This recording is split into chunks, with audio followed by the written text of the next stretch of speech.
Damos gracias, Señor, por este tiempo. Amén, amén. Gracias, Agus. Muchas gracias por este Mucho tiempo gusto. y sobre todo recordarnos esa verdad, no solo Jesucristo basta. Bueno, y esta noche también nos acompaña el profesor Naisel Medina, profe de vida cristiana, así que por favor démosle la bienvenida, y nuestra psicóloga Alejandra Bonilla, así que también démosle la bienvenida a Alejandra y al profe Naisel. Hola Alejita. Hola Lore, muchas gracias por acompañarnos el día de hoy y bienvenidos una vez más a estos espacios que son tan edificantes para cada uno de nosotros. Así es. Hola, profe Naisel, buenas noches. Muy buenas tardes, Lore, Aleja y a todos los padres que nos acompañan hoy. Esperamos que este tiempo de verdad sea edificante. Y yo sé que va a ser así, edificante para todos los que estamos aquí. Así es verdad. Bueno, yo quiero hacerles algunas preguntas. Quiero comenzar con el profe Naisel. ¿Por qué este taller? ¿Por qué Génesis? ¿Por qué el estado de la cultura? Bueno, muy buena pregunta.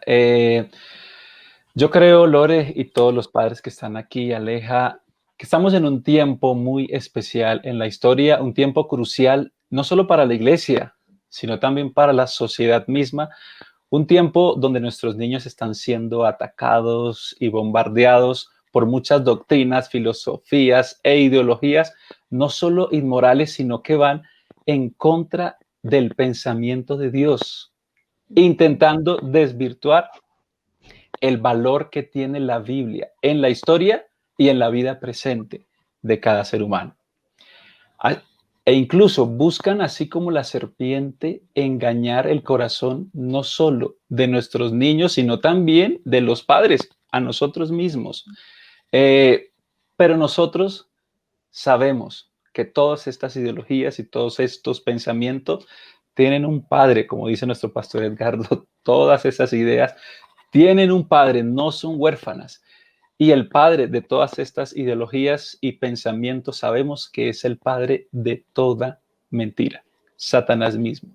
Pero nosotros, en nosotros está la verdad. No solo la razón, sino también la verdad, aunque la razón también. Así que en este taller buscamos darles herramientas, ser equipados para poder contrarrestar todos esos pensamientos que se levantan en contra del pensamiento de Dios mismo. Y así entonces ser luz. Nosotros también como docentes, ustedes como padres que están ahí y nuestros niños para que podamos ser luz en medio de una sociedad oscura y así poder bajar el reino de Dios. Así es, de verdad que este es un tiempo en el que, incluso que Dios mismo nos está dando las herramientas para poder levantarnos y como dice su palabra, que sus hijos se manifiesten. Así También es. este es un tiempo para manifestarnos. Bueno, y Alejita, desde tu profesión, ¿en qué afectan estos pensamientos modernos que, como lo decía el profesor Neisel, van en contra del pensamiento de Dios y del desarrollo integral tanto de nuestros niños como de nuestros jóvenes? Bueno, Lore, digamos que ahorita hemos visto que hay demasiada confusión en los jóvenes a partir de todos estos pensamientos. Ellos están siendo bombardeados literalmente con muchas creencias, muchos argumentos, pensamientos que van en contra de la palabra de Dios y están afectando directamente su identidad. Entonces, lo que nosotros queremos esta noche es poder tener todos nosotros herramientas y acompañarlos a ellos de la manera más apropiada para que ellos puedan tener su identidad firme en lo que dice la palabra de Dios y a partir de eso puedan cumplir el propósito de Dios para ellos y como decía Nice, poder traer el reino de Dios por medio de nuestros chicos, que eso es lo que nosotros queremos y esa es nuestra visión, ¿no? Formar los próximos líderes que van a estar gobernando nuestro país y qué mejor manera que con la palabra de Dios y que ellos tengan la cosmovisión correcta. Muchas gracias, Alejita. Así es. Creo que también, ¿no? La palabra clave en medio de todo esto es identidad, que podamos tanto nosotros como nuestros chicos tener claro pues nuestra identidad como Así hijos de es. Dios y el propósito para el cual finalmente hemos sido creados. Bueno, realmente este taller es fundamental para todo lo que estamos viendo. Y con eso, entonces, quisiéramos darle la entrada a nuestro invitado especial, José Manuel Páez. Él sirve junto a su familia a la iglesia en Colombia a través de la enseñanza de Dios en temas como el evangelismo y la apologética. Es el fundador del ministerio INGEN ORG, representante de Living Waters y Respuestas en Génesis para Colombia, ministerios de los cuales José es expositor.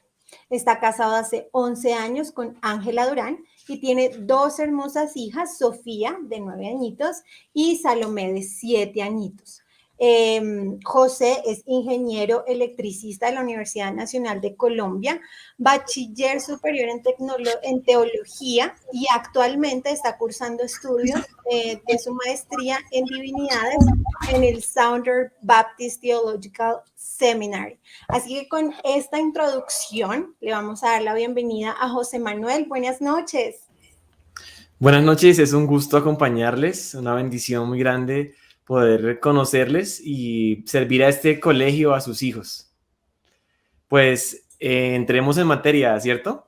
Sí, Yo claro creo que sí. también, de una. Pues Pues, este tema es un tema que me toca a mí muchísimo porque yo soy un padre de familia, tengo 2 hijas, como ustedes mencionaron, y conozco y he visto el mundo en el que estamos viviendo, el mundo en el que mis hijas están creciendo y todas las cosas por las que están siendo bombardeadas. Nuestro ministerio ha sido una respuesta para mi propia familia.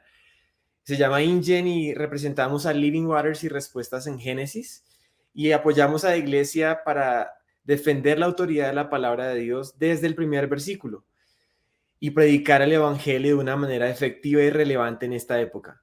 Respuestas en Génesis, quizás para los que no lo conocen, es un ministerio que tiene su base en Kentucky, en los Estados Unidos. Fue fundado por un australiano que se llama Ken Ham, y este ministerio empezó con el desafío de Ken, de que él, siendo un profesor de biología allá en Australia, sus estudiantes lo desafiaban y le preguntaban: ¿tú cómo puedes ser cristiano si lo que la Biblia dice no es verdad?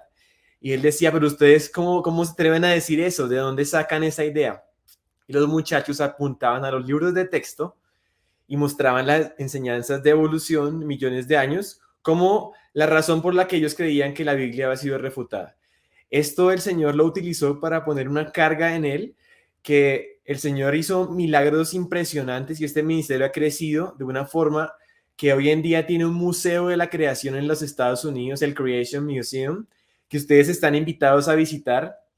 Quizás cuando uno piensa en Estados Unidos se imagina yendo a los parques de Disney, se imagina yendo por allá a Universal Studios, pero eso es un lugar que vale la pena visitar con sus hijos, que vale la pena invertir a ver. Es un recorrido por la historia, como la Biblia lo narra, es un recorrido por las 7 Cs de la historia, en donde hay exhibiciones de talla mundial, hay un planetario, hay exhibiciones donde hay también un cine de efectos especiales, hay fósiles reales y respuestas a todas las preguntas escépticas que las personas tienen y que les han hecho dudar de la fiabilidad de la Biblia.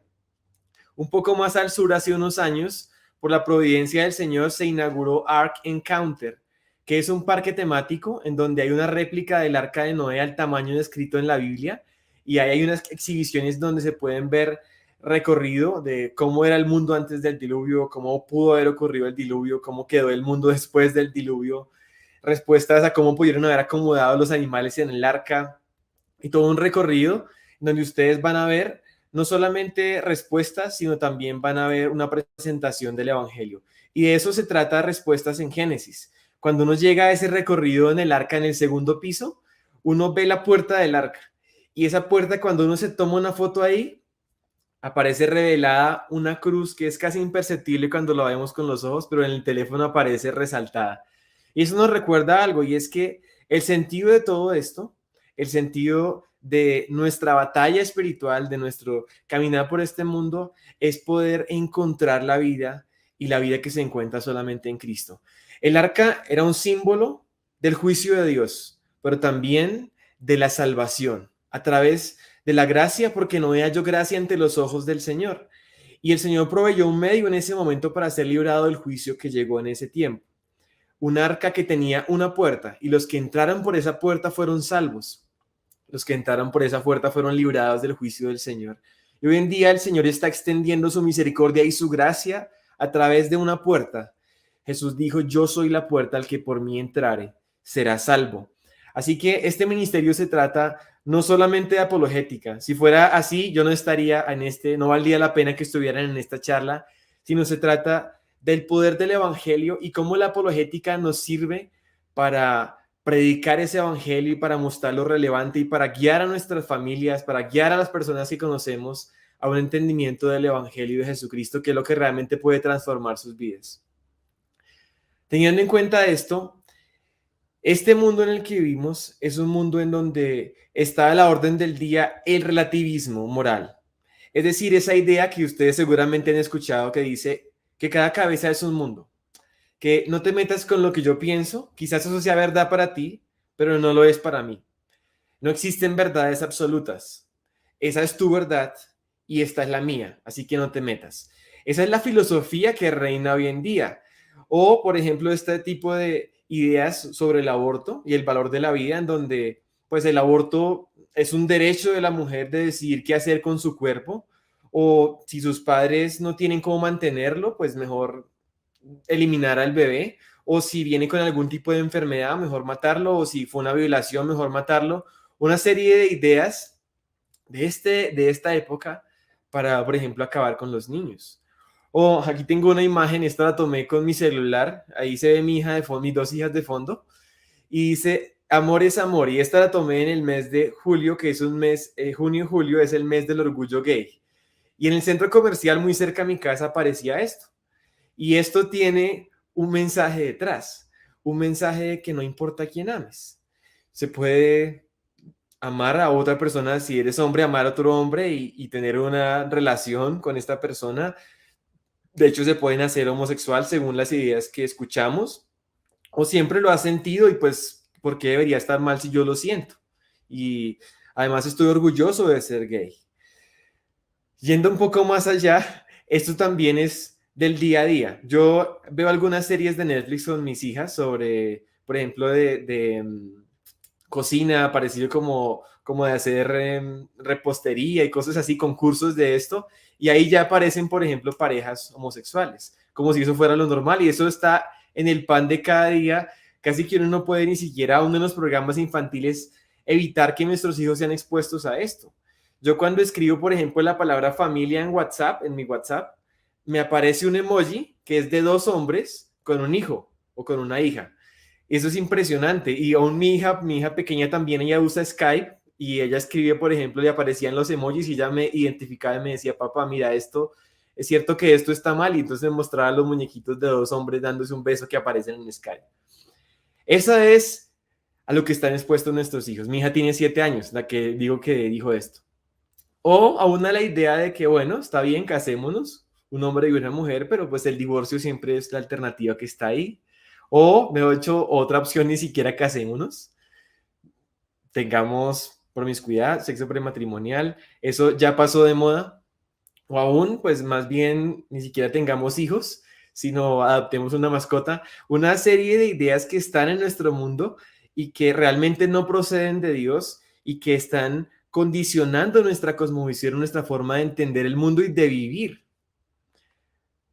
Si vamos un poco más académicamente a asuntos como estos, encontramos toda una serie de enseñanzas materialistas y ateístas, en donde, por ejemplo, se cree que todo vino de la nada, que estamos aquí simplemente como resultado de la explosión de las estrellas, somos polvo de estrellas, dice este ateo, en ese programa de televisión que se llama Cosmos, y se piensa que ser inteligente es sinónimo de ser ateo o agnóstico, y nuestros hijos están siendo influenciados hacia allá. Cuando entren a la universidad, esa va a ser como casi que el estereotipo de inteligencia, en donde se les enseña que son simplemente animales, en donde el ser humano es uno más de esos seres evolucionados que sigue sus instintos, cuyo comportamiento simplemente obedece a la naturaleza, a lo natural, y en donde sobreviven los más aptos, en donde no hay un significado para la vida y la muerte, Es porque al fin y al cabo todo es materia. ¿Qué diferencia hace algo que está muerto, algo que está vivo en esencia?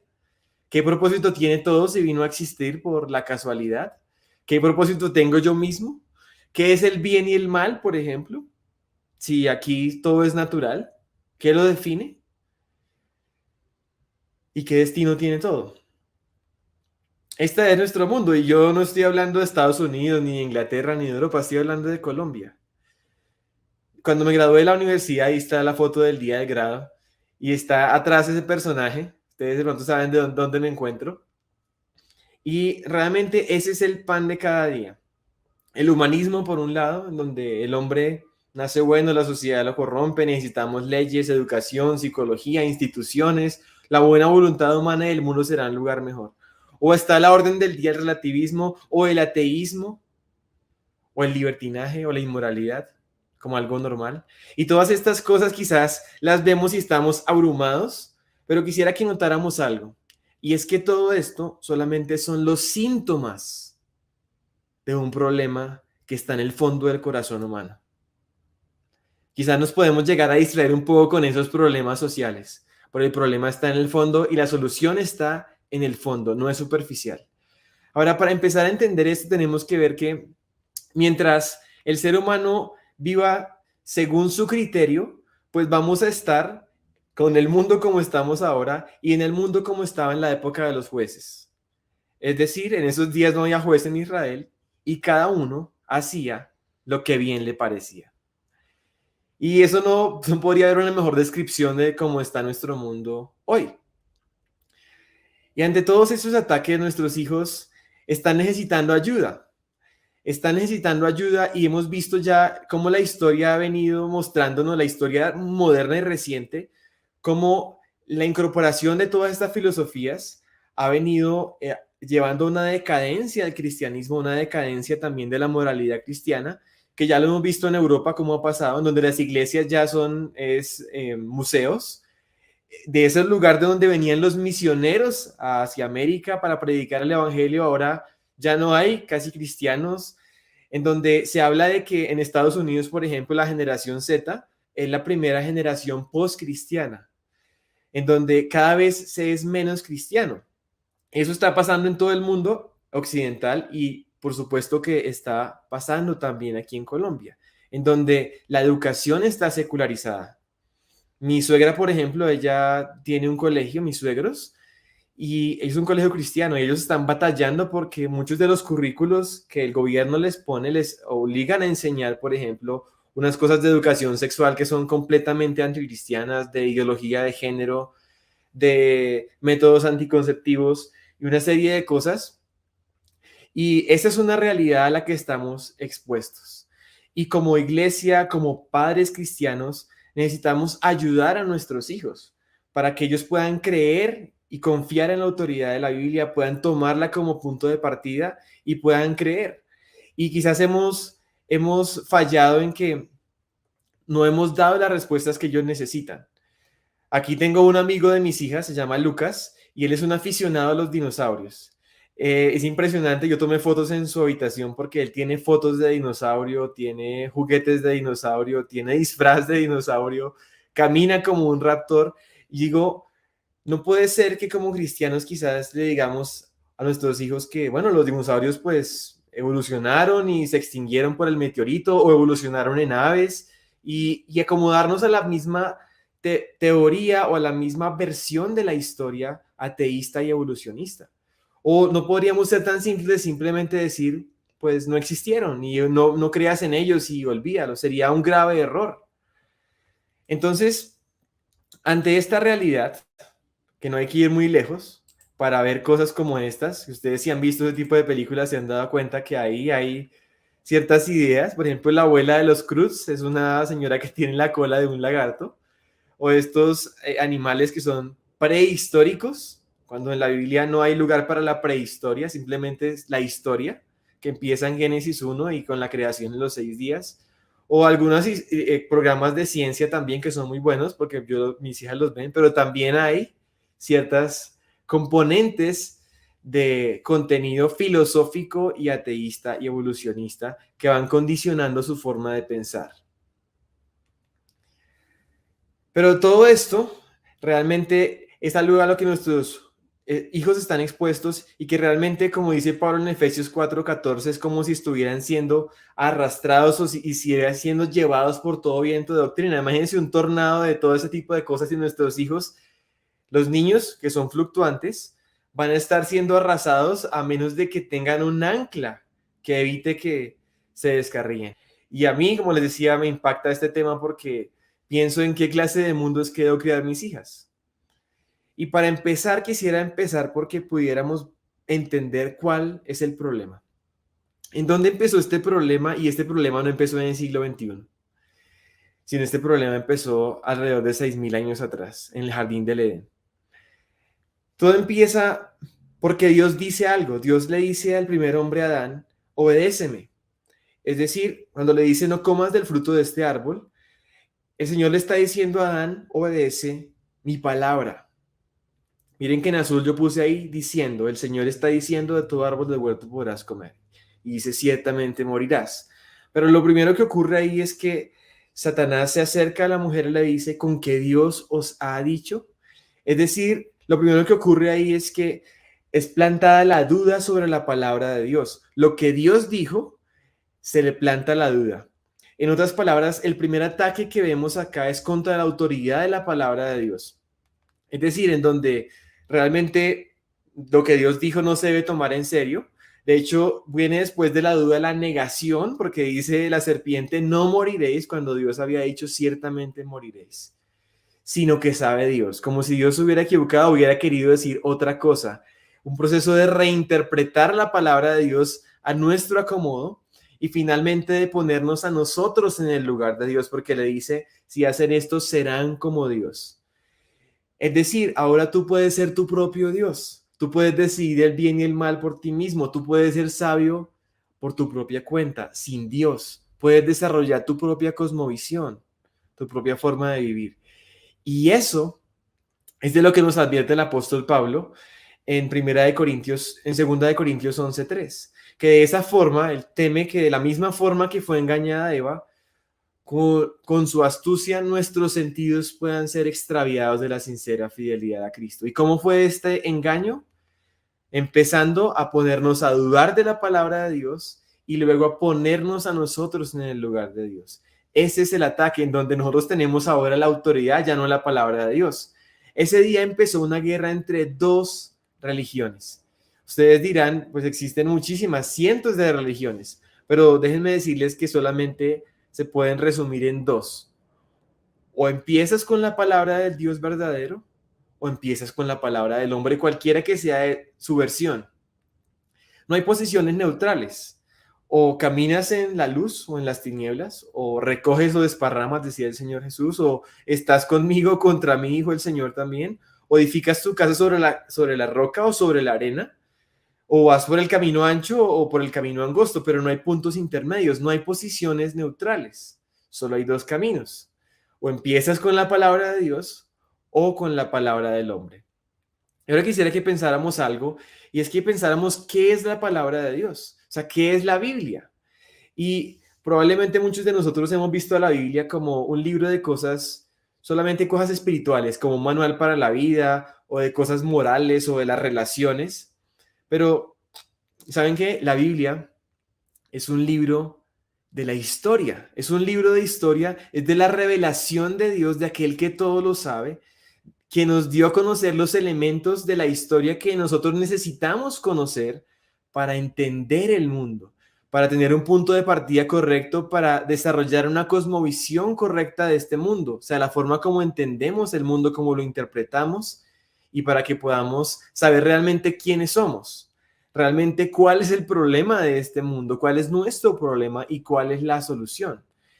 Es decir, la Biblia se constituye no en algo que simplemente agregamos a nuestra cosmovisión, como una cerecita en nuestro pastel de vida, sino se convierte en la base sobre la cual edificamos toda nuestra cosmovisión. Realmente nuestra forma de pensar no la sacamos del aire, sino que tiene un fundamento. Y eso es lo que significa ser un cristiano, que tomamos la Biblia como base. No es un adorno simplemente, ni una cosita que pensamos los domingos, sino determina toda la forma como vemos y entendemos el mundo y nos permite tener una cosmovisión cristiana, una cosmovisión bíblica. Si no es esta cosmovisión, pues no hay otra opción, y es una cosmovisión secular basada en la palabra del hombre, en donde todo se basa en la autoridad de la palabra del hombre y una cosmovisión secular.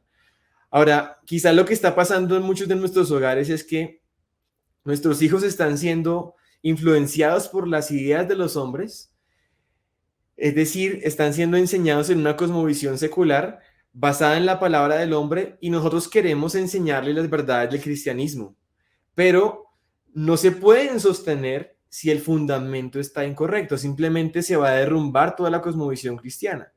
Y por eso quisiera hablarles de dos cosas que podemos hacer nosotros como padres y como maestros, como ministros también, para ayudar a estas nuevas generaciones. Podemos hacer dos cosas. Una es enseñarles a nuestros hijos, a nuestros jóvenes, a pensar fundacionalmente. ¿Qué significa eso? Significa que nosotros no vamos a imponer las verdades del cristianismo y la moralidad cristiana, por así decirlo, desde arriba hacia abajo. Miren como un ejemplo de esto. Si yo, por ejemplo, empiezo a poner desde arriba una casa y después los muros y finalmente la base, pues eso es imposible de construir, simplemente es imposible de hacerlo.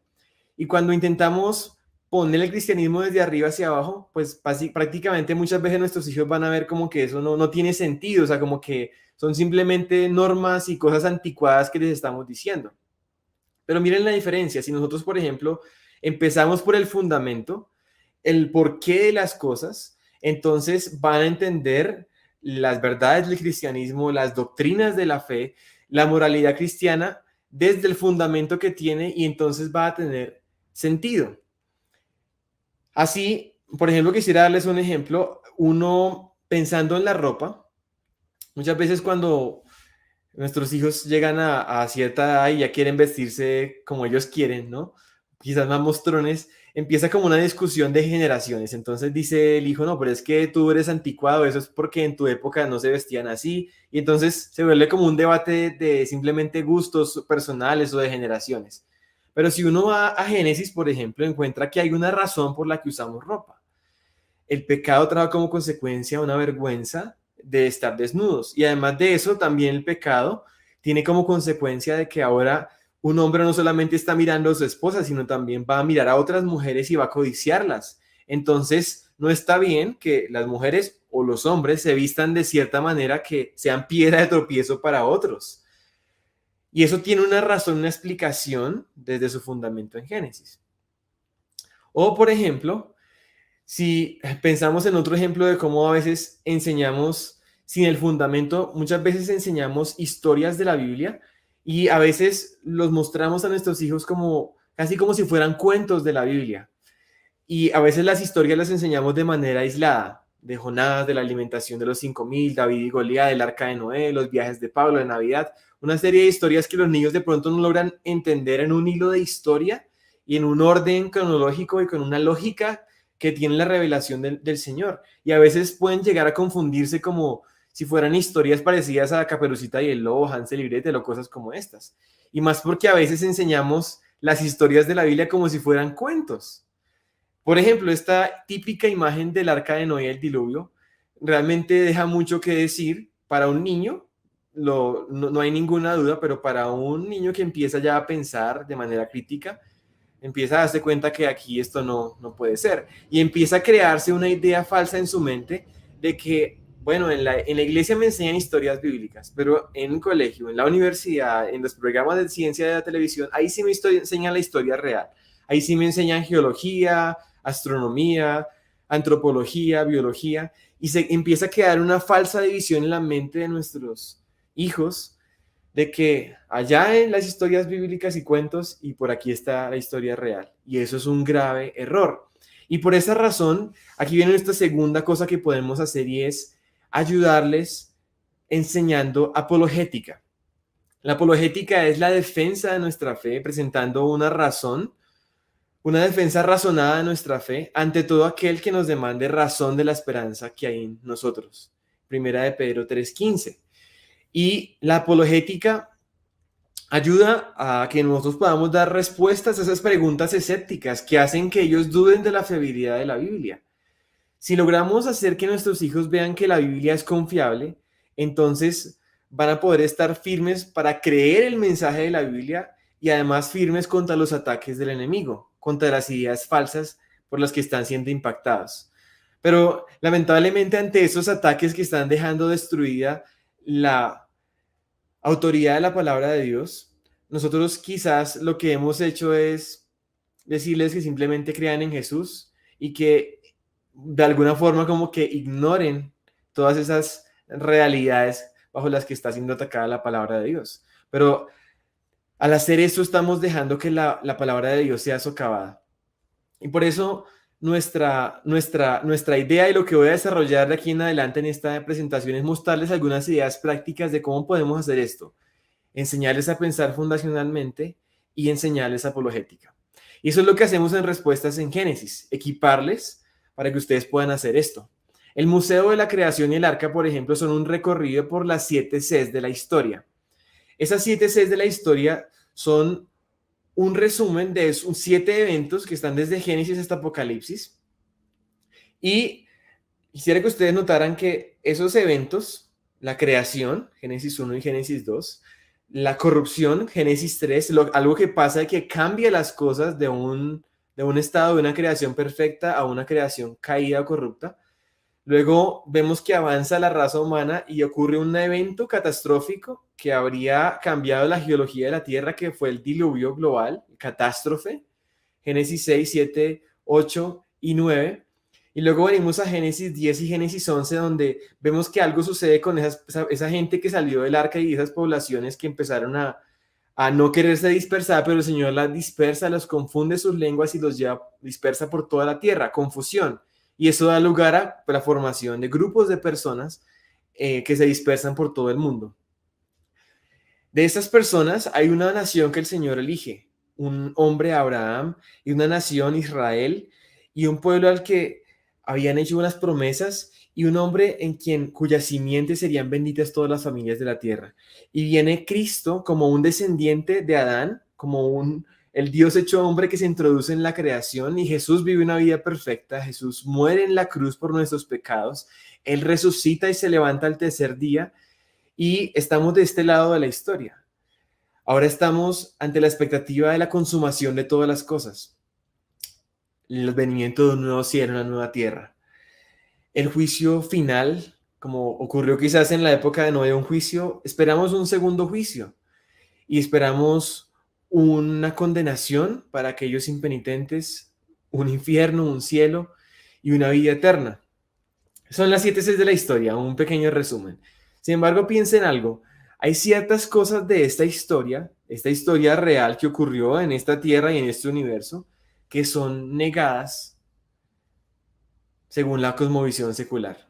Por ejemplo, empezando que no hay tal cosa como un Dios que haya creado todo, simplemente vino por la casualidad, una gran explosión. No hay tal cosa como Adán, no hay tal cosa como el pecado, no hay tal cosa como el diluvio, no hay tal cosa como la Torre de Babel y muchas cosas más. Casi que se ha venido a negar el fundamento que está en Génesis 1 al 11, que es el fundamento de la historia de la geología, de la biología, de la astronomía, antropología, y que es el fundamento para todo el resto de las doctrinas de la Biblia, incluyendo el Evangelio y toda nuestra cosmovisión cristiana. Pero si nosotros cometemos el error de suprimir o de ignorar esas primeras 4 Cs de la historia, nos quedamos con un grave problema. Porque si decimos que no interesa tanto lo que pasó en esos primeros eventos de la historia, podemos reinterpretarlos o podemos simplemente creerlos como quisiéramos, pues ¿por qué deberíamos creer, o nuestros hijos por qué deberían pensar en creer todo lo demás? Prácticamente se queda sin fundamento y sin base. Ahora, claro que hay muchísimas preguntas escépticas. Por ejemplo, hay una pregunta muy típica y es ¿cómo habría hecho Noé para llevar todos los animales en el arca? Si hay millones de especies en el mundo, entonces ¿cómo lo habría hecho? Y eso es una pregunta muy común. Y quisiera darles un ejemplo de cómo podemos responder a esa pregunta. Con la primera C de la historia, creación. Dios creó Según dice Génesis capítulo 1, Dios creó según su tipo. En la Reina Valera dice según su género, según su especie, pero realmente la palabra que está ahí en el fondo, en el hebreo, es la palabra hebrea min. Y quizás hay que aclararlo porque en la clasificación moderna que usamos hoy en día, que la postuló Carlin en 1758, él hablaba de reino, filo, clase, orden, familia, género y especie, y estas dos palabras tienen un significado moderno, género y especie, o sea, según la clasificación moderna. Entonces aquí cometemos nosotros un anacronismo al tomar el significado moderno de la palabra especie y aplicarlo a la forma como el Señor le dijo a Noé que llevara los animales en el arca. Es decir, no, Dios no le dijo a Noé que llevara 2 de cada especie en el arca, sino 2 de cada tipo en el arca, es decir, 2 de cada min, es decir, 2 representantes de cada familia. Ahora vamos a ver un ejemplo de esto. Si entendemos cómo es que el Señor creó en Génesis, vemos que aplicándolo al ejemplo de los perros, dentro de los perros hay muchas especies y también hay diferentes géneros, pero uno puede darse cuenta que todos ellos están dentro de un mismo tipo, misma familia. De hecho, hay 34 especies diferentes de perros, entre salvajes y domésticos. Y sabemos que todos esos 34 especies vienen de 2 antepasados, no evolutivos, sino 2 antepasados que habrían bajado del arca y que habrían, simplemente por reproducción, habrían dado lugar a todas las variedades modernas dentro de ese mismo tipo familia. Se sabe de hecho que por datos genéticos y morfológicos y de comportamiento, que el lobo pareciera tener toda una carga genética que puede dar muchísima variedad dentro de todas esas variedades de perros salvajes y domésticos. Entonces, si entendemos esto, de que Dios creó según su tipo y que esos tipos hay variedad dentro de sus diferentes familias, vamos a entender que Noé llevó 2 de cada tipo en el arca, como dice Génesis capítulo 6, capítulo 7, y entonces esos que bajaron de ahí, al dispersarse por el mundo, al aislarse grupos y también al ser afectados por las condiciones ambientales, pues habrían dado lugar a diferentes especies y variedades modernas. Eso lo podemos pensar también, imagínense, para el tipo de la familia de los felinos, para la familia de los equinos o de los caballos, donde están las mulas, donde están los burros, donde están los cebras, por ejemplo. Y así podemos explicar esto. No hay necesidad de simplemente pensar que es una falsedad el relato de Génesis.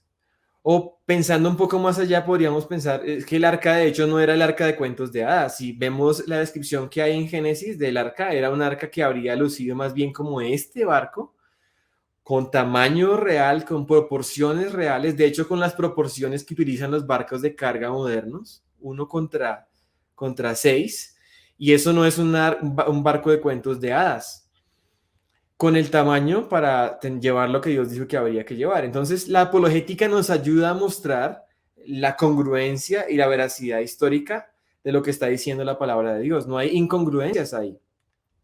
Otro ejemplo de apologética, todo el tema de ideología de género. Y si empezamos ahora con Génesis 1 al 11, también tenemos y encontramos que Dios creó al ser humano a su imagen, a imagen de Dios los creó, varón y hembra los creó. Génesis 1:27. Desde Génesis está hablando de que hay 2 géneros, varón y hembra, y que ambos fueron creados a imagen de Dios. Y eso mismo lo confirma la ciencia, porque ¿qué es lo que vemos? Simplemente biológicamente hay 2 géneros, varón y hembra. Los hombres tenemos una combinación de cromosomas sexuales XY y las mujeres XX. No hay otras posibilidades. Quizás pueda haber algunos variantes o mutaciones donde hay faltantes o sobrantes, y eso claro que se puede explicar a causa de la corrupción que ocurrió en Génesis 3, a causa de la caída, a causa del pecado. Hay mutaciones, hay enfermedades, sí, hay problemas físicos, pero esos desórdenes genéticos solo representan el 0.06% de toda la población humana. Entonces podemos explicar a nuestros hijos que esos desórdenes por mutaciones o genéticos son a causa del pecado, de la maldición que cayó sobre la creación, que toda la creación gime como con dolores de parto, y eso no niega que haya 2 géneros, como dice la Biblia, varón y hembra, empezando con una cosmovisión cristiana. La ciencia confirma la Biblia. O por ejemplo con el tema del aborto, cuando vamos también a Génesis, encontramos que el ser humano es creado a la imagen de Dios. Y cuando un humano llega a la existencia biológicamente, este ser humano ya es especial, ya es un ser humano. Hay una combinación de cromosomas de su mamá y su papá que es única y es diferente a la de su mamá. Es decir, este nuevo ser no es un órgano de la mamá, como para decir que la mujer puede hacer lo que quiera con su cuerpo. De hecho, no es así. Quizás uno se puede parecer a su papá, se puede parecer a sus hermanos, pero uno es único genéticamente. Aún dos gemelos o dos mellizos son también únicos. A pesar de que se parecen físicamente, ellos son únicos también. Ahora piensen en algo. Una vez esas células se unen y se da lugar a un ser humano, esa combinación única nunca va a cambiar o no se le va a adicionar absolutamente nada hasta el día de la muerte de esa persona. Ya está completa. Simplemente lo que ocurre es un proceso de desarrollo y crecimiento, pero ahí no está ocurriendo nada diferente. Es decir, es un ser humano completamente desde el momento de la concepción. ¿Qué quiere decir eso? Que abortar a un bebé o matarlo en el vientre es un asesinato de un ser humano. Y esa idea de que hago lo que quiera con mi cuerpo, pues científicamente de hecho también está equivocada, porque el bebé es genéticamente diferente a su madre. Cada célula del cuerpo de ese bebé es diferente a su madre. Aún la placenta misma, el líquido amniótico, tiene un ADN diferente al de la madre. Yo no sé si ustedes han escuchado cuando hacen un trasplante de órganos, que por ejemplo, se le pone un hígado a una persona de otra persona. Tiene que darle unos medicamentos a la persona para que, en cierto modo, como que inhiba el cuerpo cuando hay algo extraño dentro del cuerpo, como que hace un rechazo a ese tejido foráneo, por decirlo. Y eso mismo ocurre cuando una mujer está embarazada. Hay un sistema que Dios ha creado en el cuerpo humano de la mujer que inhibe ese rechazo natural a un cuerpo extraño y permite que el bebé se desarrolle, porque no es ella misma, es otro ser humano dentro de ella. Dice el Salmo 139 que Dios nos ha creado de una manera temerosa y maravillosa, asombrosa, y eso es parte de esa creación. No es una parte de la mujer, es un ser humano completamente hecho, simplemente le hace falta crecer y desarrollarse. Ahora, otro ejemplo, el matrimonio. Se habla de matrimonio gay, y esto hay que ponerlo entre comillas porque realmente no se podría hablar de matrimonio gay, sino quizás de unión gay. Pero matrimonio solamente existe entre un hombre y una mujer, y no se lo inventó ni lo creó la Corte Suprema o la Corte Constitucional o el Congreso. El matrimonio es una institución que Dios creó en Génesis. En Génesis 2 se muestra que Dios creó al hombre, inicialmente él estaba solo, y Dios le dio la tarea de ponerle nombre a los animales. Y cuando Adán hizo esta tarea, ¿saben qué se dio cuenta? Se dio cuenta que él como ser humano era diferente a los animales. Y que no había una ayuda para él, no había alguien que fuera como él. Y el Señor creó a la mujer de una parte del hombre. Y cuando Adán ve a Eva, él dice, esos huesos de mis huesos y carne de mi carne, eso será llamada varona porque el varón fue tomada. Y dice, y por tanto dejará el hombre a su padre y a su madre y se unirá a su mujer y serán una sola carne. Ahí está el Señor creando el matrimonio entre un hombre y una mujer. Es decir, cualquier cosa que no sea esto no se le puede llamar matrimonio. Y de hecho el Señor Jesús es interesante cuando Él es cuestionado respecto del matrimonio y respecto de cuándo era lícito dar carta de divorcio. El Señor, ¿saben qué hace? No dice una nueva explicación sobre el matrimonio, ni una nueva teoría, de pronto una nueva frase que nos hubiera mostrado una nueva forma de entender el matrimonio. No, el Señor, ¿qué dice? ¿No han leído? Los está remitiendo a Génesis, que los hizo al principio, varón y hembra los hizo, y dijo, por esto el hombre dejará a su padre y a su madre y se unirá a su mujer, y los dos serán una sola carne. El Señor Jesús está tomando en sus labios Génesis 1:27 y Génesis 2:24. El Señor toma como base pensar fundacionalmente sobre el matrimonio. No lo definimos nosotros, sino está definido por el Señor, por una realidad histórica que el Señor ve como realidad histórica y por eso hay una respuesta para el divorcio. hay una respuesta para el matrimonio. Pero no solamente para el matrimonio, se puede decir que prácticamente toda doctrina que hay en la Biblia se basa en el libro de Génesis, bien sea directa o indirectamente. Si pensamos, por ejemplo, en esta otra pregunta que también es muy común, por ejemplo, ¿quién puede creer en un Dios, el Dios de la Biblia, un Dios bueno, si hay tanta maldad y sufrimiento, si hay muerte y enfermedad, si hay catástrofes? ¿Cómo responder a esto? Pues vamos también a Génesis. Vemos que la muerte no estaba originalmente en la creación. Cuando uno mira en Génesis 1, dice que la creación era buena en gran manera, es decir, no había muerte. La muerte vino como consecuencia del pecado. Ciertamente moriré. ¿Se acuerdan de esto? Es decir, las acciones de estas personas, las acciones de Adán, nuestras acciones, son las que han traído la muerte a la creación, las que han introducido la muerte, el sufrimiento, la enfermedad. Y no solamente dijo el Señor a Adán, maldita será la tierra por tu causa. Es decir, que la tierra también quedó bajo maldición. En Romanos 6:23 dice que esto que Adán hizo trajo la muerte y esa muerte pasó a todos los hombres por cuanto todos pecaron. Y la creación misma gime a una como con dolores de parto. Entonces piensen esto, si esto dice la Biblia, lamentablemente o en la realidad es que este mundo nos está diciendo que la Tierra tiene millones de años y que la muerte ha estado ahí siempre. De hecho, que la muerte ha sido ese motor para producir ese proceso de la supervivencia del más apto, de matanza, de derramamiento de sangre, de sufrimiento, para llevar en ascenso esa cadena de evolución. Y eso es completamente contrario a lo que dice la Biblia. Entonces aquí podemos entender que podemos explicar la muerte, la enfermedad y el sufrimiento, pero no como algo que estaba desde siempre en la creación o que Dios hubiera creado originalmente, no. A veces enseñamos como que si la creación hubiera sido, la creación que en la que estamos de este lado de la corrupción, hubiera sido la que Dios creó originalmente. Y no, tenemos que ayudar a nuestros hijos a entender esta creación está bajo maldición. La creación original sí era perfecta y buena en gran manera, pero estaba sufrido los efectos de la maldición. Y quisiera desafiarles a algo. Cuando los cristianos tomamos esto a la ligera y quizás aceptamos la idea de millones de años, porque quizás es que los científicos lo dicen, los geólogos lo dicen, entonces pues aceptémoslo porque nosotros ¿qué vamos a decir ahí? Eso sucedió en el siglo XIX.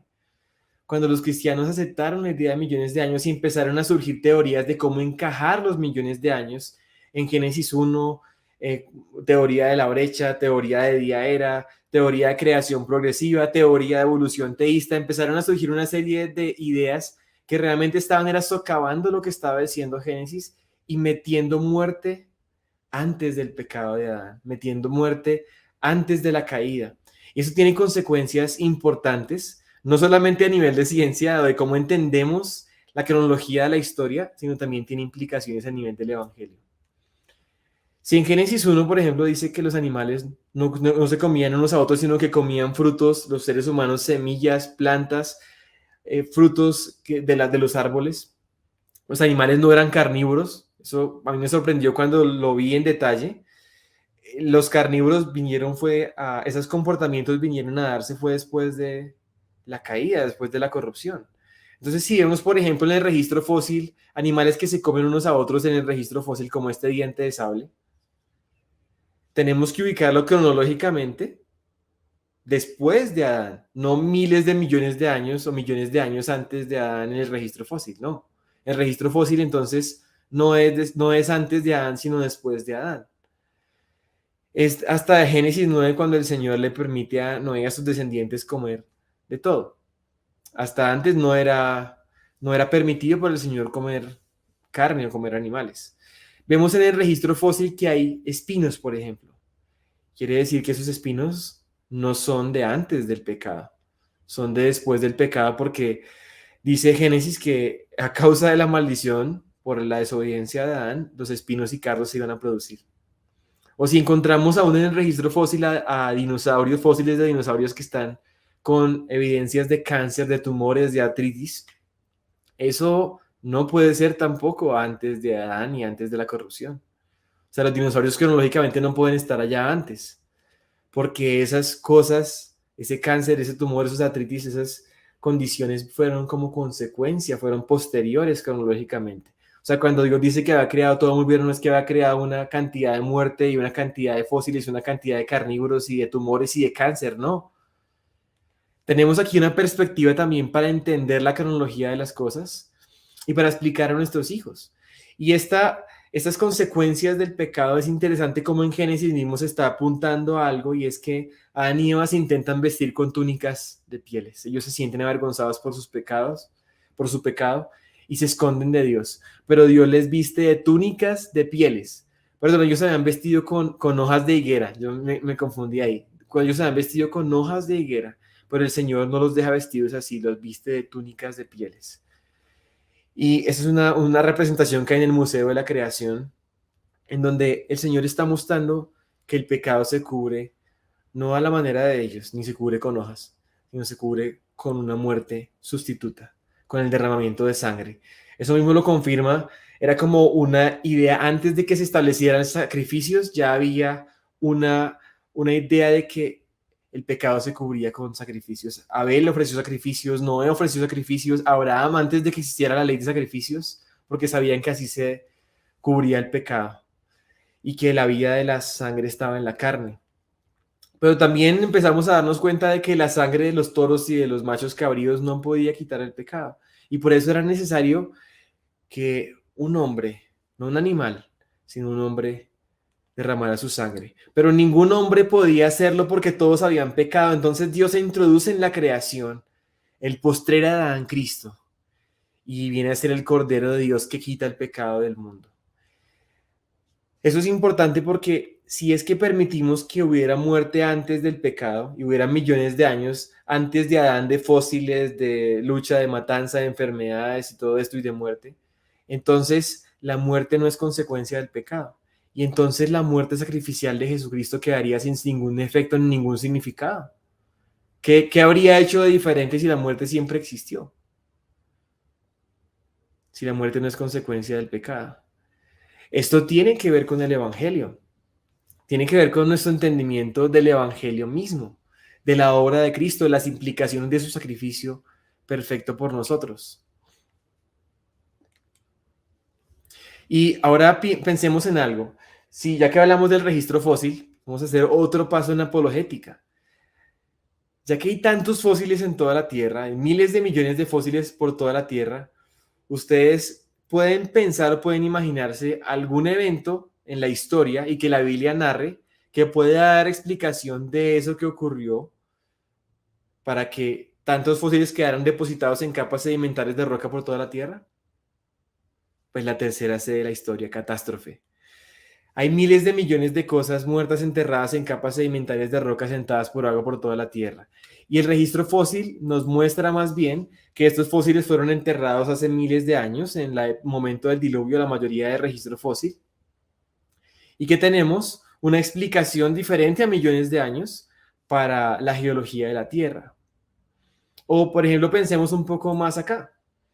Pensemos en la idea de las razas. ¿Ustedes han escuchado la idea de las razas? De que hay diferentes razas. Pues la Biblia, por ejemplo, nos habla de que hay una sola raza, la raza humana. Quizás esa idea de razas de caucasoides, mongoloides, australoides y negroides es una idea que me enseñaron en el colegio y que es una idea que hoy está completamente descartada, y más bien lo que la Biblia nos enseña está completamente confirmado. Es decir, que hay una sola raza de personas, que todos podemos rastrearnos a un Adán y Eva, que ellos tuvieron hijos e hijas, que después de sus descendientes la población fue reducida a 8 personas que subieron al arca, Noé y sus hijos, y luego de esas personas que salieron del arca, unos 150 años después fueron dispersados por toda la tierra y se dio lugar a la formación de diferentes grupos de personas que migraron desde la Torre de Babel, y por eso tenemos diferentes grupos de personas según se iban aislando y iban teniendo hijos, se iban dando esas diferencias fenotípicas. De hecho, la Biblia siempre, por esa razón, ha hablado de una raza, y la genética también lo confirma. Cuando se completó el borrador de la secuencia del genoma humano, los investigadores llegaron a la conclusión de que había una sola raza, la raza humana, es decir, la ciencia, la verdadera ciencia, confirma la Biblia. Y esas diferencias, que realmente parecen muchas, realmente son muy pequeñas. Quizás pensamos que el color de piel es una gran diferencia, pero lo que vemos es que esas diferencias al final no son muchas. Y quisiera que pensáramos en algo con esta imagen. Ustedes díganme cuántos colores de piel ven acá. Quizás 12, ahí hay 12 niñas. O 2, blanco y negro. O 3, quizás blanco, negro y café. Pues déjenme decirles que ahí no hay blancos, porque blanco es el color de fondo donde está tomada la foto. O negro es el color de la camisa que tienen puestas las niñas. Pero ahí no hay blancos ni negros. Ahí, de hecho, hay un único color de piel, que es el color café, el color marrón en diferentes tonalidades según la intensidad de ese color. Y de hecho, por eso podemos explicar, ahora entrando en un poco de biología y de genética, hay un pigmento debajo de nuestra piel que se llama melanina, y según tengamos más cantidad o menos cantidad de este pigmento, así es va a ser nuestro color de piel. Si tenemos genes para mucha melanina o dominantes para mucha melanina, va a ser más oscura nuestra tonalidad. Tenemos genes recesivos, más clara, o podemos tener una combinación y vamos a estar en un punto intermedio. De hecho, en un punto intermedio está la mayoría de población del mundo. ¿Cómo habría lucido Adán y Eva, por ejemplo? Ellos si hubieran tenido solamente genes de poca melanina, pues no habría otra posibilidad, sino toda la población del mundo debería verse de tonalidad clara. Pero así no es la población del mundo. O tampoco sería toda de tonalidad oscura, sino que realmente en la población del mundo hay variedad. Y esa variedad más bien nos da a entender que Adán y Eva habrían tenido una combinación de genética para poder producir en una sola generación una combinación de todos estos. Y ellos tuvieron hijos e hijas. Imagínense todos los hijos y hijas de Adán y Eva, cada uno con diferentes tipos de cabellos, con tonalidades diferentes de piel. Y eso de hecho pasa también hoy en día. Hay familias que tienen hijos, estos australianos por ejemplo, en donde los dos hijos tienen tonalidades distintas, de hecho fueron mellizas. O mis hijas también, Sofía y Salito, ellas tienen también tonalidades diferentes, y en mi propia familia también hay una combinación de tonalidades y de mezclas. Y eso nos muestra de nuevo que hay una sola raza y que esa raza tiene un mismo problema, que es el pecado, pero también necesita una única y una misma solución, que es el Evangelio de Jesucristo. Entonces, aquí tenemos unos ejemplos de cómo hemos utilizado la apologética, cómo hemos utilizado esa idea de enseñar a nuestros hijos y a nosotros mismos a pensar fundacionalmente, y cómo empezar a desarrollar una cosmovisión cristiana basada en la autoridad de la palabra de Dios. Cuando empezamos con la palabra de Dios, pues tenemos obviamente toda una versión de la historia, la versión verdadera de la historia, en contra de una versión falsa de la historia, en donde la Biblia nos dice hay una sola raza, donde el mundo dice hay racismo, hay diferentes razas, hay que aún entender como en diferentes hasta clases y rangos como de importancia, cuando el Señor nos ha creado a todos a su imagen. Cuando la Biblia habla de que el Señor creó varón y hembra, y esos son los que se unen y se darán una sola carne, y el mundo está hablando de otras definiciones del matrimonio, otras definiciones de género y de sexo, otras definiciones para el momento en que una vida es una vida y el valor de una vida. Realmente estamos ante una lucha de dos cosmovisiones. Y si descuidamos en poner el fundamento correcto, pues toda la cosmovisión cristiana simplemente va a caer por su propio peso. Y quisiera resumir toda esta enseñanza en este diagrama de castillos. Tenemos esa batalla entre la palabra de Dios y la palabra del hombre, en donde empezó una lucha en Génesis 3, y en donde la estrategia del enemigo ha sido, que ustedes recuerdan Génesis 3, atacar la autoridad de la palabra de Dios, ir al fundamento mismo, ponerla en duda, negarla y llevarnos a un lugar donde nosotros decidimos por nosotros mismos. Y ese es el estado de nuestra cultura, basado en la palabra del hombre, una cultura basada en las ideas de los hombres, donde vemos una cantidad de problemas como el aborto, el relativismo moral, matrimonio gay, eutanasia, etc. Y quizás muchos cristianos hemos estado algunos descuidados y no siendo conscientes del problema, como ese que está allí durmiendo. Algunos otros estamos quizás concentrados en atacar a los problemas morales de esta sociedad, en hacer marchas, en quizás intentar poner presidentes cristianos, cambiar las leyes, a ver si eso de pronto puede mejorar las cosas. Algunos otros, a veces los más intelectuales, tienden a atacar también el mismo fundamento que está en la palabra en Génesis y a hacer concesiones y aceptar ideas de millones de años, evolución teísta, teoría de la brecha y también atacando el fundamento. Pero la propuesta que queremos hacer como ministerio es que podamos entender que necesitamos restaurar los fundamentos que están en Génesis, sobre los cuales se edifica toda una cosmovisión cristiana y sobre los cuales se puede predicar el evangelio con poder y autoridad. Imagínense que podamos enseñar apologética a nuestros hijos, que podamos restaurar esos fundamentos y que ellos puedan saber qué es lo que creen, por qué lo creen, ellos puedan predicar el evangelio con autoridad y con poder, que puedan responder a las preguntas escépticas y que puedan predicar el evangelio. La solución no está en cambiar a los gobernantes, no está en las leyes ni siquiera. Imagínense si pudiéramos poner un presidente cristiano, si pudiera la iglesia cambiar las leyes y evitar la prostitución, evitar el cigarrillo, evitar el alcohol, evitar el divorcio, evitar el matrimonio gay, eso no acabaría esos problemas. La gente lo va a seguir haciendo de manera ilegal porque el problema está en el fondo del corazón y la solución para el problema del corazón es el evangelio de Jesucristo.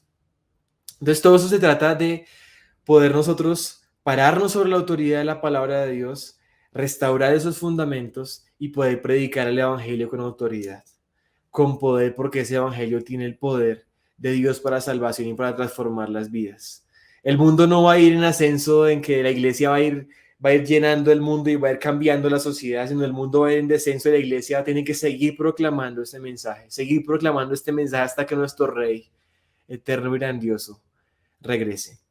Ese es el mensaje de nuestro ministerio y quisiera también motivarles a algo y es a equiparse, a considerar los recursos del ministerio, los libros. Dicen las estadísticas que uno muchas veces y muy fácilmente olvida mucho de lo que escucha en estas conferencias y charlas y por eso los recursos están ahí a la mano para que ustedes puedan tener respuestas, para que puedan enseñar a sus hijos, puedan aún predicar el evangelio, testificar con estos libros de evangelismo creacionista, el libro de la mentira, que es el libro en el que está basado esta enseñanza, es el libro fundacional. Después de la Biblia, es el principal libro de texto de respuestas en Génesis, la mentira. Los libros de las respuestas sobre evolución y creación. Cada capítulo tiene una respuesta sobre estos temas de evolución, creación, dinosaurios, diluvio, datación radiométrica, que sus hijos puedan tener donde consultar cuando estén siendo atacados y bombardeados, donde puedan tener respuestas desde científicos, desde personas que tienen doctorados en diferentes áreas de la ciencia y que responden a todas estas preguntas desde una cosmovisión bíblica, la crianza de hijos piadosos en un mundo impío, respuestas a temas de ovnis extraterrestres, a temas de hombre simio, el documental del planetario del Museo de la Creación, el Cosmos Creado. Ustedes lo pueden tener en DVD para verlo en casa, es una presentación de astronomía de 20 minutos impresionante. Los libros de niños sobre el hombre simio, sobre los fósiles, sobre Noé. A los niños les necesitan ese tipo de respuestas. Libros para colorear también, un currículo desde Génesis, el Evangelio desde Génesis para niños, con lecciones para cada letra del abecedario. Da para casi todo un año de enseñanzas para los niños, con un libro para colorear para los niños y un libro con las lecciones para el papá o para los profesores. Libros de respuestas para niños sobre evolución y creación, sobre dinosaurios, el diluvio, sobre la creación y la caída, y una cantidad de recursos que el ministerio tiene que realmente quisiéramos que ustedes pudieran aprovechar. Y por supuesto, nuestra página web respuestasengenesis.org, que les invito a visitarla para encontrar muchísimas respuestas, y ahora un canal de streaming que se llama Answers TV, donde ustedes pueden tener una prueba gratuita de 7 días y hay más de 2,000 programas de apologética, de ciencia, de canciones, de dramas para niños, para adultos. Un lugar donde ustedes pueden dejar tranquilos a sus hijos conectados ahí sin que ustedes tengan el riesgo de que ellos vayan a ver alguna cosa mala. Así que pues Dios les bendiga y quedo pues muy atento a si tienen algunas preguntas y podemos servirles a ustedes y al colegio obviamente en presentaciones posteriores.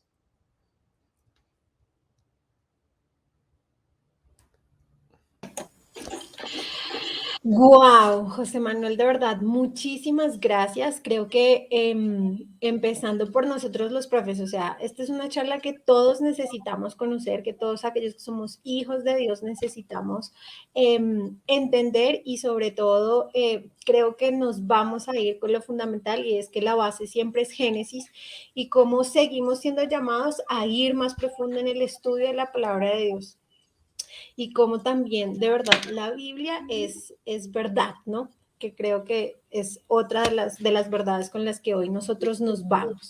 Bueno, antes de terminar, algunos de nuestros papás han escrito algunas preguntas que tienen en nuestro chat, entonces vamos a tener unos minuticos para poder responder estas preguntas, si te parece, y creo que con eso finalizaríamos nuestro taller el día de hoy, ¿sí? Listo. Listo, entonces te voy a leer. La primera pregunta que tenemos es, ¿todos somos hermanos de sangre? Si Adán y Eva solo tuvieron hombres y esos pueblos que estaban afuera del Edén, ¿de dónde salieron? Gracias por esa pregunta. Pues esa es una de las más comunes y probablemente está asociada a la pregunta de dónde tomó Caín su esposa, ¿no? Sí, sí, porque tú hablas ahí de que había unos pueblos que estaban afuera, porque dice que Caín conoció a su mujer y tuvo un hijo en la tierra de Nod. Entonces, tenemos que entender algo que Adán y Eva no solamente tuvieron a Caín, a Abel y a Set, sino que ellos tuvieron hijos e hijas. Eso me lo ves en Génesis 5:4. Quizás a veces nos pasa por alto, esos hijos e hijas no son mencionados por nombre, solamente son mencionados por nombre los tres que ya conocemos, que fueron tres varones, pero ellos tuvieron hijos e hijas. Entonces, había más población, hijos e hijas. De hecho, la tradición judía habla de decenas de hijos que habría tenido Adán, pero de ahí habrían tomado sus esposas y habría empezado la raza humana. En ese momento no había prohibición de casarse con un hermano, con un pariente cercano. De hecho, era la única forma de poblar la tierra. El Señor dijo, multiplíquense, fructifiquen y llenen la tierra. Entonces, ¿se casaban con sus hermanas? Claro que sí. Y cuando Caín tomó a su esposa, él tomó una de sus hermanas. Ahora, piensen en algo. Cuando uno lee Génesis 5, que es donde está ese relato de Caín, Génesis 4 y Génesis 5, aparece de que Adán conoció a su mujer. Está en Génesis capítulo 4. Y tuvo un hijo, ¿cierto? Cuando dice que conoció a su mujer, no quiere decir que ese día se conocieron y se dijeron, mucho gusto, soy Adán, no soy Eva, y se conocieron. No, ellos ese día se unieron, tuvieron una relación sexual y dieron a luz un hijo, ¿cierto? O sea, dio a luz un hijo Eva. Entonces, cuando dice también que Caín salió se fue a otra tierra y conoció a su esposa, quiere decir que no la dijo otra vez, mucho gusto, soy Caín, sino que él tuvo una relación con ella y tuvieron un hijo. Entonces ahí no hay misterio, simplemente era una de sus hermanas y no habría otros pueblos ni otras personas, sino los descendientes de Adán y Eva. Y de hecho, Caín fundó una ciudad y los descendientes de Caín se mencionan en Génesis capítulo 4. Y de hecho también con mucha maldad se muestra cómo esa maldad siguió creciendo y que iba aumentando en la tierra, al punto de que en Génesis 6 el Señor determina destruir toda la tierra. Pero bueno, entonces ahí tenemos grupos de personas. Ahora, hay otra cosa importante o que valía la pena mencionar en esta pregunta y es, ¿desde qué momento es que ya no está permitido casarse con un pariente cercano? ¿En qué momento ya y por qué razón no debería hacer esto? Pues a causa de las consecuencias del pecado, pues cada vez que hay una nueva generación de personas, hay cada vez más mutaciones, se van acumulando mutaciones o como por ejemplo errores en el ADN y eso hace que hoy en día nosotros, si por ejemplo yo me casara con mi hermana, como los dos venimos de los mismos padres y tenemos los mismos errores acumulados en nuestro ADN, nuestros hijos pueden salir con malformaciones porque nuestros errores no tienen cómo compensarse. Es como que queda el hueco genético y entonces salen malformaciones. De hecho, esto no lo sabía Israel, pero el Señor sí lo sabía y ya habían pasado cerca de 2000 años después de que Adán y Eva habían tenido sus primeros hijos. Y es en Levítico en donde el Señor dice no se casen con parientes cercanos. Los está protegiendo a su pueblo de esto. Y hoy en día nosotros por eso nos casamos con parientes, pero no parientes cercanos. Pero acuérdense que todos somos parientes de la raza humana. Entonces mi esposa, ella no tiene la probabilidad de que tenga los mismos errores míos, es muy baja. Y entonces cuando tenemos nuestros hijos nos compensamos uno con el otro. Y entonces nuestros hijos tienden a ser más saludables si me casara con mi hermana. Bueno, muchísimas gracias por esa respuesta. Creo que yo lo que se necesitaba o lo que la persona creo que estaba buscando. Otra pregunta, bueno, más que una pregunta es si tú nos podrías recordar nuevamente el nombre del lugar en Kentucky, porque hay varios de los papás y de las familias que nos están escuchando de que están interesados. Entonces, un recorderis.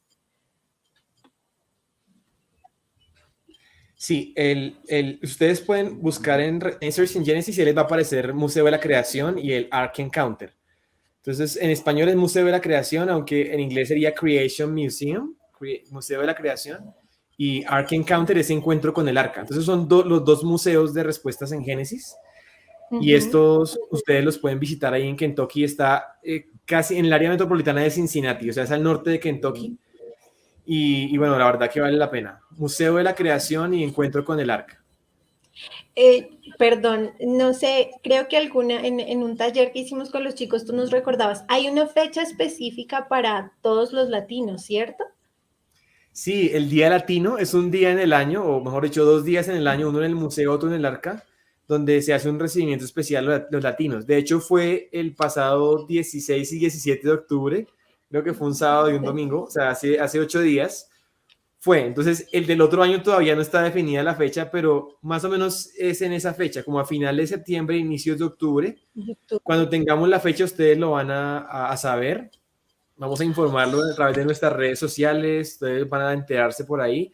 En todo caso, cualquier día del año pueden ir, solamente que no van a tener las ayudas de los traductores simultáneos y eso, aunque pueden ver con Google Translate, él traduce los textos de las inscripciones, o también hay una guía en audio que uno se conecta al internet del museo y puedes ir escuchando como en español las diferentes inscripciones en las diferentes exhibiciones.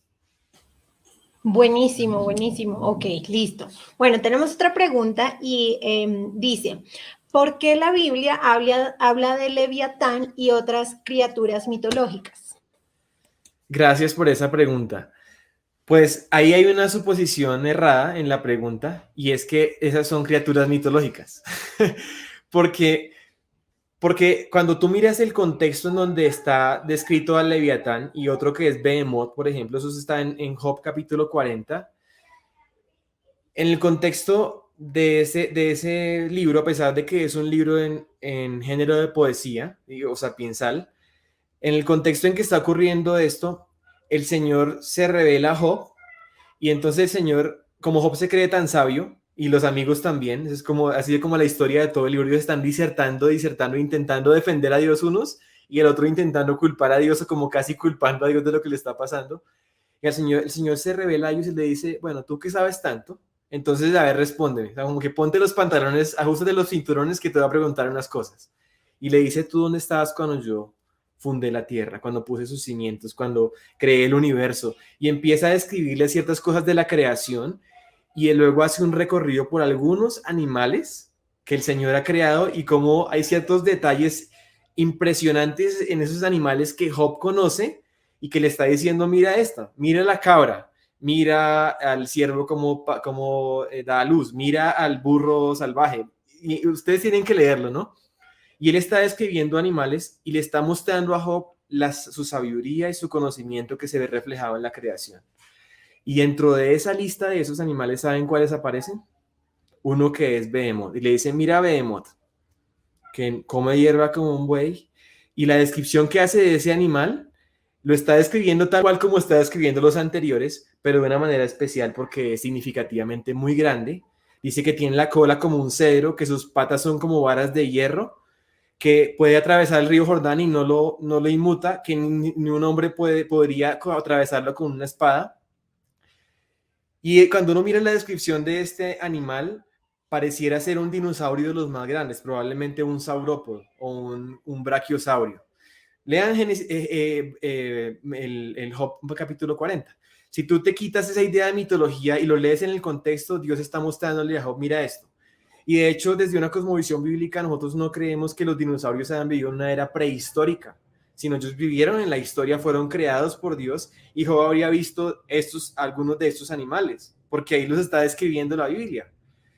Que el hecho de que se hayan extinto ahora no quiere decir que hayan sido mitológicos. Quizás nosotros tendemos como seres humanos a mitologizar las cosas que ya no, como que ya no están en el presente, entonces las mitologizamos, eso es diferente. Pero la Biblia en ese momento está describiendo un animal real, y Leviatán sucede exactamente lo mismo.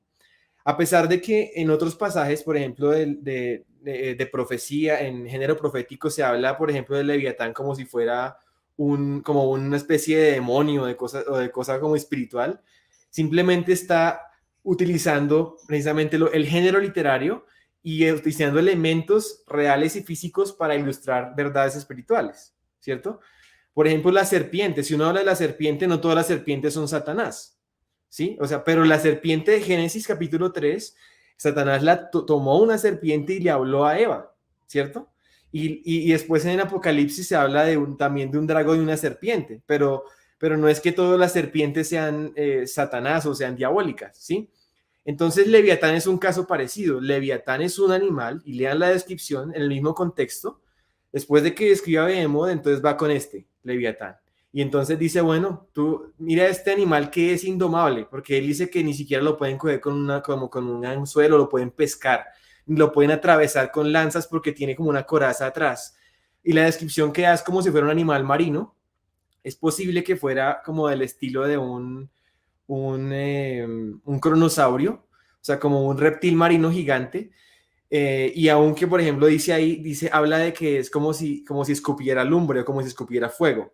Y eso uno lo ve hoy en día y lee eso y dice, eso es mitología, eso está hablando de dragones. Pero pensemos en algo. Animales que expulsen cosas calientes o ácidos, por ejemplo, ardientes. Hay animales que hacen eso hoy en día. Por ejemplo, hay un escarabajo que es el escarabajo bombardero que lanza unos líquidos, así como unos líquidos, una combustión, y puede quemar a los que quieren comérselo, los puede quemar. O por ejemplo, hay animales que hacen luz, otros que hacen electricidad. Entonces no es de extrañar que hubiera animales que Dios hubiera creado, o ha creado de hecho, que pudieran, no mitológicamente, sino realmente y fisiológicamente y biológicamente tener un tipo de comportamiento así.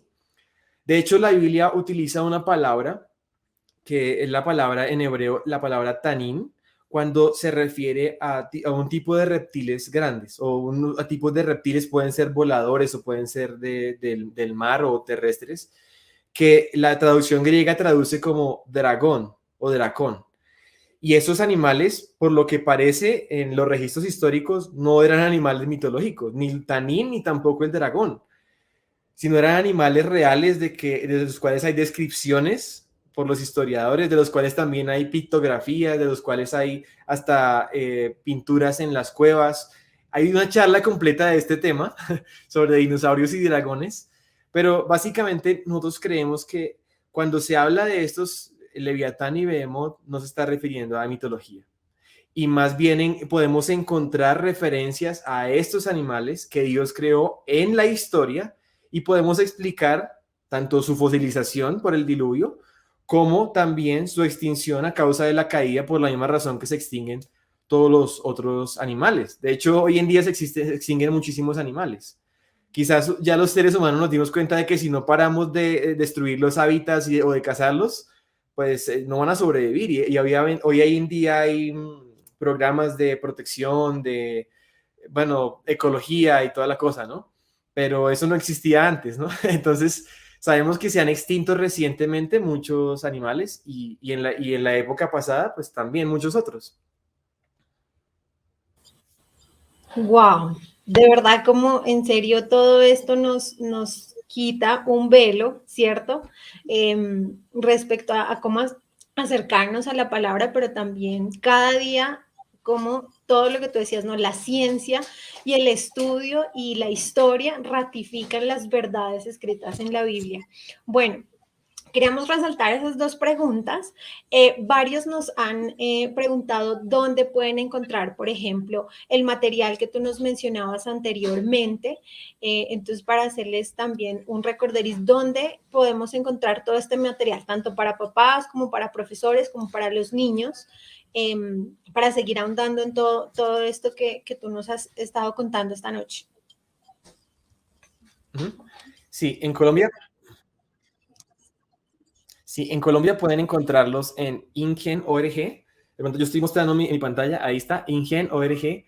O en ese WhatsApp también si tienen alguna duda pueden escribir. No tenemos una tienda física, sino es virtual. Entonces ustedes pueden hacer sus pedidos ahí en la página, pueden recibirlos a domicilio y la verdad que son de mucha bendición, mucha edificación para ustedes como papás y para los niños, por supuesto.